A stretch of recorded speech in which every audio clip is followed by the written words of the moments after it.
Assalamualaikum warahmatullahi wabarakatuh. Waalaikumsalam warahmatullahi wabarakatuh.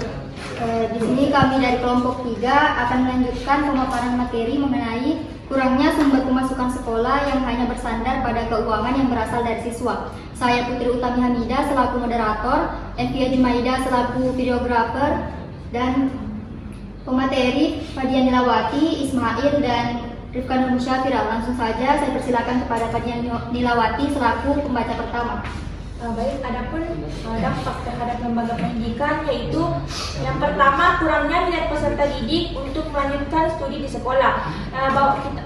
Kita lihat bahwasanya anak milenial sekarang untuk melanjutkan pendidikan pastinya ingin mengetahui apa yang harus sekolah yang mana yang layak untuk dirinya. Karena di mana kita lihat bahwasanya banyak anak milenial sekarang gengsi untuk ingin bersekolah yang tidak untuk kemauannya. Dan adapun faktor-faktor yang mempengaruhi minat peserta didik, yang pertama motivasi. Di mana motivasi ini yaitu suatu perubahan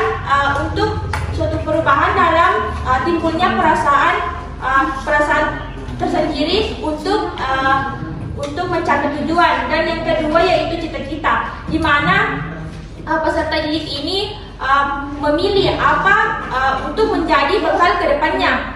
Dan yang ketiga yaitu kemauan, karena peserta didik pasti ingin mempunyai kemauan sendiri untuk melanjutkan sekolah tersebut. Dan yang ketiga yaitu lingkungan sekolah, di mana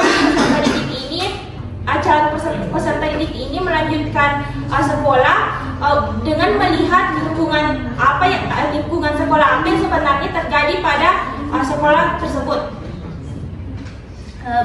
Dampak yang kedua yaitu adanya pemasukan yang kecil ataupun orang tua yang kehilangan pekerjaan karena disebabkan adanya bencana seperti pada saat masa pandemi yang menyebabkan orang tua tidak mampu membayar SPP sekolah anaknya.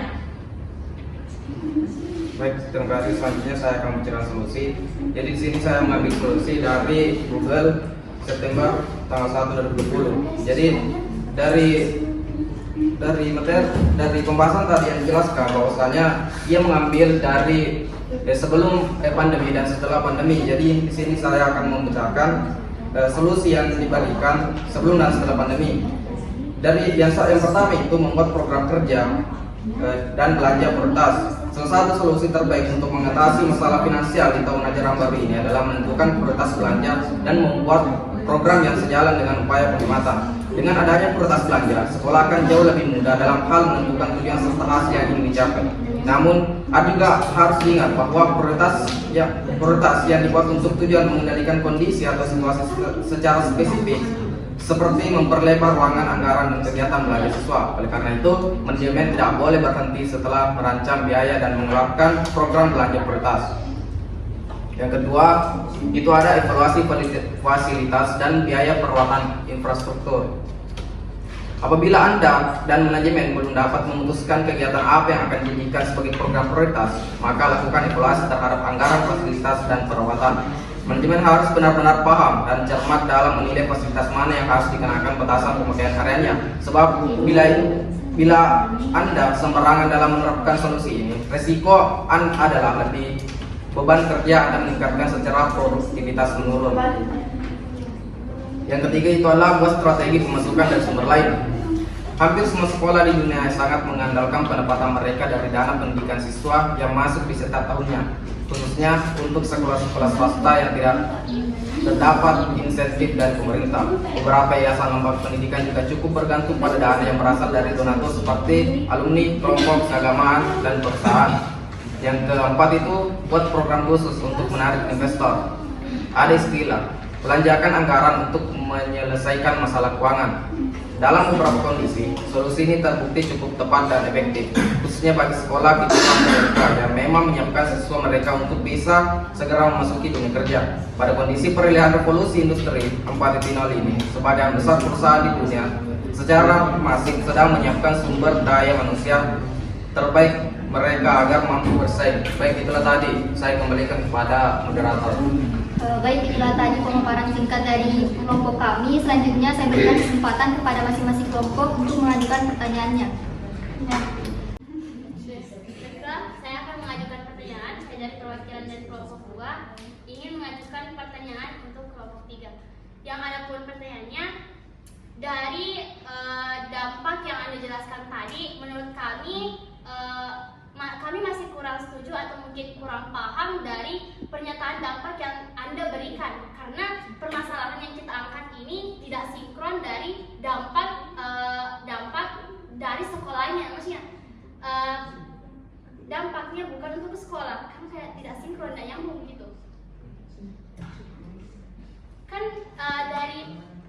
dari permasalahannya kan kurangnya sumber pemasukan sekolah hanya bersandar pada siswa, dan dampak yang Anda berikan ini kayak untuk tidak sinkron. Maksudnya Ya, apa aja sinkron? ya kan begini tadi, yang pertama dampaknya kurangnya minat peserta didik di sekolah. Jadi maksudnya kayak apa yang punya ke lembaga pendidikan ini, apa Oke, sama. ya kemarin kan Ya. gitu. Baik, saya persilakan kepada pemateri untuk menjawab pertanyaan dari kelompok 2. Ya, baik, terima kasih atas kesempatan yang diberikan kepada moderator. Jadi sebelumnya terima kasih atas pertanyaan yang diberikan. Pertanyaannya ya bagus. Jadi pertanyaan Anda itu merumuskan bahwa tidak sinkron dengan permasalahan yang diangkat dengan jawaban kami yang diberikan mengenai kurangnya minat peserta didik dalam apa sebenarnya dampaknya. Jadi di sini kalau jika kita berbicara tentang peserta didik dan dampak pada dana yang diberikan kepada siswa itu hanya berpatokan kepada peserta didik, maka ketika kurangnya peserta didik pasti itu akan berdampak pada sekolahnya. Karena di sini kan yang menjadi acuan adalah peserta didik itu, yang dimana ketika kurangnya peserta didik maka akan berkurang dana daripada pemasukan dana daripada sekolah-sekolah tersebut yang menunjukkan dana yang berpatokan pada peserta didik itu. Kan begitu? Masih kurang paham? Bagaimana program ini? Maka otomatis ketika kurangnya mahasiswa yang mendaftar di sekolah itu, pasti kurangnya pemasukan pada sekolah itu, karena yang berpatokan kan di sini itu kan berasal dari siswa, sumber keuangannya berasal dari siswa. Jadi kalau kurang siswa, berarti itu akan berdampak pada sekolah itu. Begitu. Baiklah, saya akan menjaga sedikit mengenai pernyataan yang Anda berikan. Tadi Anda menyatakan bahwa berpengaruh pada banyaknya peserta didik deh. Peserta didik, maksudnya berpengaruh pada peserta didik, banyaknya siswa peserta didiknya. Cocok nih, tadi bilang. Maka otomatis ketika kurangnya mahasiswa yang mendaftar di sekolah itu, pasti kurangnya pemasukan pada sekolah itu, karena yang berpatokan kan di sini itu kan berasal dari siswa, sumber keuangannya berasal dari siswa. Jadi kalau kurang siswa, berarti itu akan berdampak pada sekolah itu. Begitu. Bagaimana kelompok 4? Apakah jawabannya diterima atau disanggah? Kelompok 2. Baiklah, saya akan menjaga sedikit mengenai pernyataan yang Anda berikan. Tadi Anda menyatakan bahwa berpengaruh pada banyaknya peserta didik deh. Peserta didik, maksudnya berpengaruh pada peserta didik, banyaknya siswa peserta didiknya.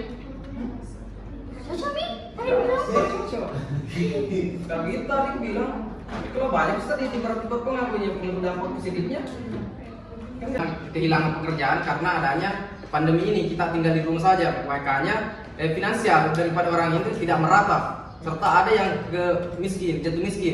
Jadi otomatis ketika sekolah ini dibayar, itu yang diketahui oleh orang tua siswa, maka dia berpikir bagaimana dia bisa memasukkan anaknya, serta yang di dalam sekolah itu dibayar, maka kan tidak mungkin lagi dia memasukkan anaknya karena dia tidak ada uangnya. Begitu. Berarti kurang lagi pemasukannya di sekolah karena kurang lagi pesertanya, siswanya. Gitu maksud saya. Tapi tidak tahu masuk kalian. Oke, sudah jelas. Kalau menurut saya itu sangat berpengaruh karena di dalam suatu instansi atau lembaga-lembaga pendidikan termasuk sekolah itu kan yang ada di dalamnya itu adalah ada banyak yang harus digaji di sana. Otomatis ketika ini peserta didik baru itu kurang dalam hal ini kurang yang mendaftar, bahwasanya kan yang dibahas tadi mengenai sumber pemasukan sekolahnya itu ada berasal dari siswa, otomatis di dalam suatu instansi ini ada banyak minus keuangannya, termasuk daripada guru yang bersangkutan untuk digaji. Terima kasih.